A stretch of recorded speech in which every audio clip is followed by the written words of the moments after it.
warahmatullahi wabarakatuh. Waalaikumsalam warahmatullahi wabarakatuh.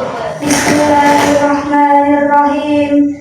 Alhamdulillahi rabbil alamin. Wahdihi nasta'inu di dunya wadin. Wassalatu wassalamu ala asyrafil anbiya'i wal mursalin wa ala alihi wa ashabihi rasulihi ajma'in. Amma ba'du. Yang terhormat Ibu Kepala Sekolah SD Negeri 3, yang terhormat Bapak dan Ibu guru yang saya cintai, teman-teman semua. Pertama-tama, marilah kita panjatkan puji syukur kita kepada Allah Subhanahu wa Ta'ala atas karunia-Nya sehingga kita semua bisa berada di sini untuk memperingati Isra Mi'raj Nabi Muhammad SAW. Shalawat serta salam mari kita panjatkan kepada Nabi Muhammad SAW. Semoga senantiasa tercurah kepada kita semua. Amin.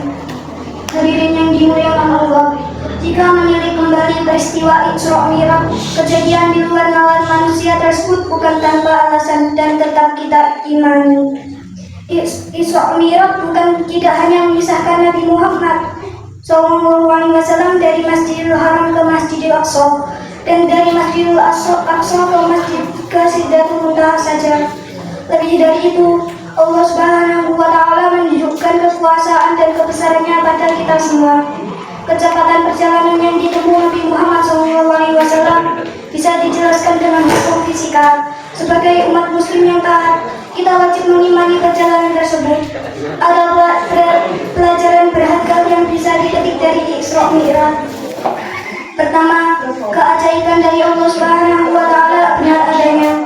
Jika dibayangkan, mana mungkin jarak tempuh Mekah ke Yerusalem yang jika ditempuh dengan pesawat memerlukan waktu 2 jam, serta perjalanan ke luar angkasa tidak mungkin hanya dalam semalam. Namun, Allah Subhanahu wa Ta'ala dengan kekuasaannya mampu melakukan itu.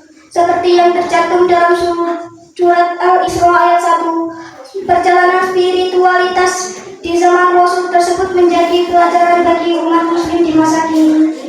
Apa yang sudah Allah Subhanahu wa Ta'ala janjikan adalah benar, dan kita wajib mengimani itu semua.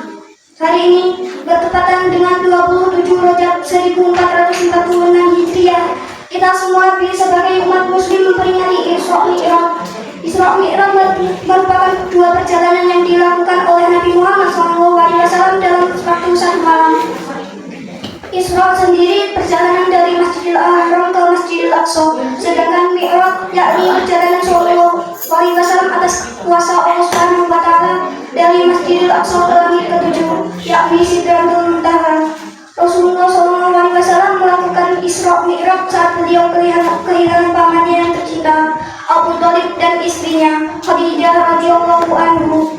Di dalam kesedihan tersebut, Rasulullah juga mendapatkan ujian saat berdakwah ke Taif. Alih-alih diterima pesannya, Rasulullah SAW justru ditolak dan dilempari dengan batu. Akhlak mulia Rasulullah SAW patut dicontoh. Beliau tidak menghukum orang-orang yang telah menyakitinya, tetapi justru mendoakan orang Taif beserta anak cucunya. Puncak dari peristiwa Isra Mi'raj itu adalah pertemuan Rasulullah dengan Allah Subhanahu wa Ta'ala untuk mendapatkan perintah sholat 5 waktu dari 1000 umat Islam. Pada mulanya Allah Subhanahu wa Ta'ala memerintahkan umat muslim dalam sehari untuk sholat 50 waktu. Setelah Rasulullah meminta keringanan kepada Allah Subhanahu wa Ta'ala, akhirnya sholat wajib diputuskan hanya 5 waktu dalam sehari semalam. Hadirin yang dimuliakan Allah, sholat adalah ibadah yang istimewa karena melalui sholat kita bisa bermunajat dan berdialog dengan Allah. Dengan kata lain, sholat adalah alat penyambung yang menghubungkan seorang hamba dengan Tuhannya. Selain itu, apabila sholat dilaksanakan dengan khusyuk, maka pengaruhnya terhadap kehidupan umat Islam pun akan besar. Dijelaskan dalam Al-Quran surat ke-29 ayat 45. Sesungguhnya sholat itu mencegah dari perbuatan-perbuatan keji dan munkar. Dan sesungguhnya mengingat Allah, sholat adalah lebih besar keutamanya dari ibadat yang lain. Dan Allah mengetahui apa yang kamu kerjakan. Oleh karena itu, perjalanan Isra Mi'raj Nabi Muhammad SAW dapat menjadi motivasi bagi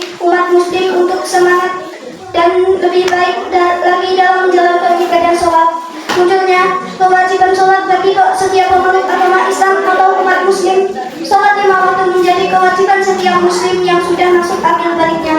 Sebagaimana disebut dalam Al-Quran yang artinya, apabila kamu telah menyelesaikan sholat, berzikirlah kepada Allah, mengingat dan menyebut namanya, baik ketika kamu berdiri, duduk maupun berbaring.